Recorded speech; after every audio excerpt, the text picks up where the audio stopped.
Hi and welcome to today's video of Gluten Free Friday. Today I'm going to be making Rice Krispie treats and I'm going to show you some of my tips for this really simple dessert. So I'm going to go throw up my hair and I'll see you in the kitchen.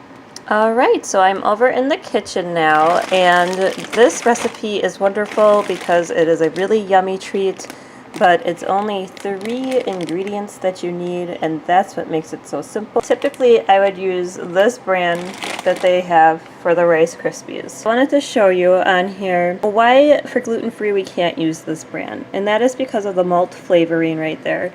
The malt flavoring, if you don't know, gluten is a protein, and this specific protein that makes me and my son sick and a lot of other people that have serious illnesses like celiac, when it makes you sick, it's the protein that's found in wheat, barley, and rye. Malt is made out of barley, and that is why the regular Rice Krispies is not gluten-free, because of that malt flavoring. Now they do have a version, or they did have a version of the gluten-free Rice Krispies, and I used to see this in stores. I can only find it online right now. I haven't seen it in a store in a long time, so I'm not sure what happened with it.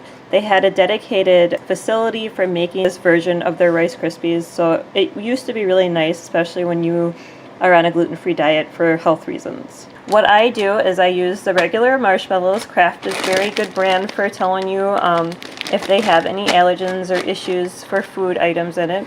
And then you just have your butter. And then I just use the Rice Chex because they are gluten-free. So what I do is I break up my Rice Chex to be more around the size as the Rice Krispies would be. Alright, so I have everything pretty much measured out already. I'm going to go ahead and get my butter started for melting.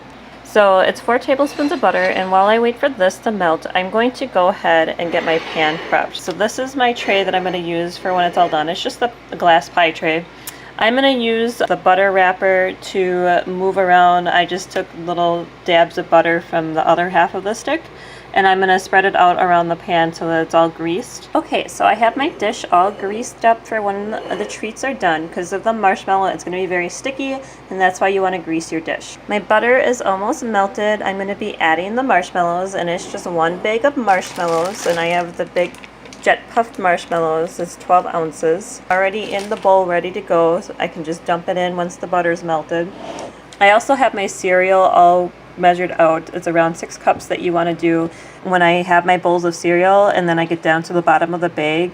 A lot of times it's just crumbs and dust that you don't want to finish up, and I'll just take and fill up an empty box of Rice Chex with the last bits of that. And when I make my Rice Krispie treats, I already have some that are pretty much broken up. I want it to be closer to that Rice Krispie treat that I'm used to with the regular cereal. So what I do with the Rice Chex is I will break it up. I do have some squares, but not a lot. You don't want it to be too dusty like the bottom of the cereal bag, because then it's just too much and it becomes too solid and too tough when you're trying to eat it. And I don't like it to be too airy, so I don't like it to have too many of the full-size squares. So I'll just kind of crunch them up in the bag lightly and then kind of have a mixture of it, and it works out well. I like it this way. My butter is ready, so I'm going to go ahead and add my marshmallows to this. So I have added my pack of marshmallows to my melted butter, and what you want to make sure you do is you get the marshmallows well coated in that butter so it doesn't stick to your pan too much.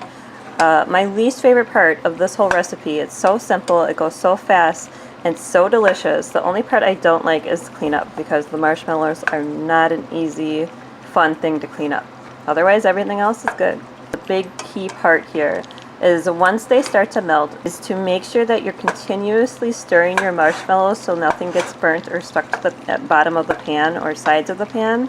So once they start to melt a lot more, and I'll show you as it gets closer, until all the marshmallows are completely melted down, you want to make sure you're constantly stirring the marshmallows up so nothing burns. So my marshmallows are pretty much all melted, so I'm going to quick throw in the Rice Chex, and I'm going to just stir it really fast because it cools down real fast and you don't have much time.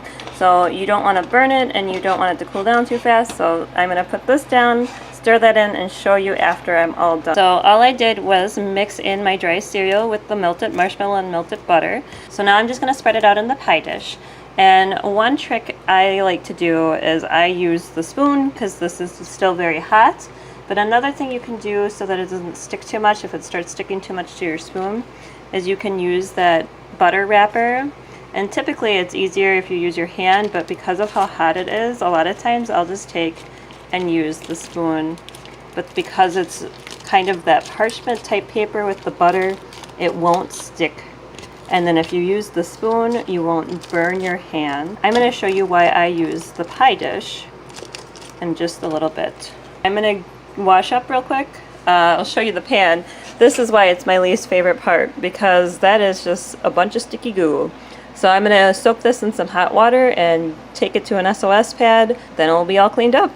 One tip I wanted to share with you while my Rice Krispie treats are cooling off for just a little bit is if you are just starting off with making the Rice Krispie treats, if you haven't really done it before, I would suggest the first couple times you use the miniature marshmallows. It just makes melting a lot easier and it makes life a lot easier starting off. So I had some of these on sale and that's why I was using the jumbo ones, but I do like the miniature ones a lot better for melting down quicker.